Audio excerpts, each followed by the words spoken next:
Look at verse 3. The other thing I think you'll see about his disobedience is the readiness of the ship for his disobedience. So verse 3, he says he goes down to Joppa, which probably would have been about 50 miles south. He goes down to Joppa and he found a ship going to Tarshish.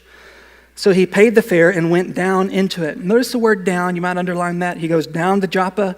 He goes down into the ship with them to Tarshish, away from the presence of the Lord. Now, I think I find this interesting. Jonah just happens to find a ship going exactly where he needs to go in order to flee from the presence of God. Don't you find that interesting?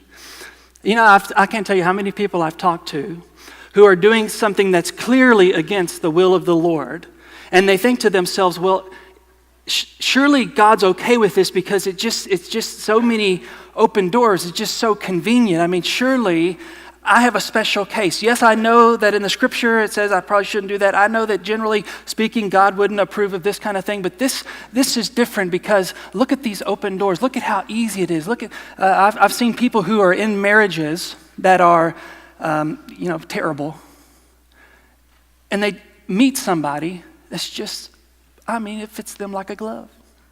And they think to themselves, well, it's just so convenient, it's just so right, surely God's okay. But I want to tell those people, do you not think that there is an enemy of your soul whose primary responsibility is to ready the ship for your disobedience? Do you not think that there's a game plan from the enemy of your soul to better facilitate your rebellion against God? And sometimes people say, well, I just had a peace in my heart. And I hear that I want to put my hands in my pocket so I don't choke them. Just because you have I probably shouldn't say that. No, but just because you have a peace, listen, just because you have a peace in your heart does not mean that God is okay with your decision. You remember Genesis 3, the serpent talking with Eve? It won't make you die. It'll make you wise. It'll make you like God. What's he doing? He's giving Eve a peace in her heart to disobey the Lord. Just because there's an open door doesn't mean that God opened it. Just because things feel right, it may not be that God is opening the door. It may be that the devil is desensitizing your conscience so that you'll feel good about disobeying the Lord. That's exactly what's happening in Jonah's life. He just happens to find a ship. Never let peace in your heart be your only guide.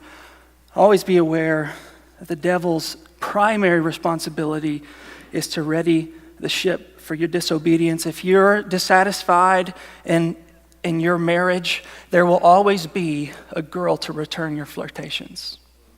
If you're struggling relationally, there will always be another relationship that is too good to be true that'll surface on Facebook. If you tolerate greed in your life, there will always be a too good to be true deal on something you know you can't afford. Because the enemy will do anything that he can do so that he can destroy your life by readying the ship for your disobedience. Now, don't hear me saying every decision that you make, if you feel good about it, it's the wrong decision. I'm not saying that. And I know that there are situations that are complicated and nuanced, and if we were to tell the whole story, it's not so simple. But here's the point. You have an enemy who is trying to destroy your life, and he'll do whatever it takes to do it. He'll take a good thing that could be a great thing, and he'll weave little areas of disobedience in that thing so that when you get to the end of the road, instead of that thing becoming a blessing, it'll become a great curse in your life and it'll destroy you. Never let peace in your heart be your only guide. Well, you got to be.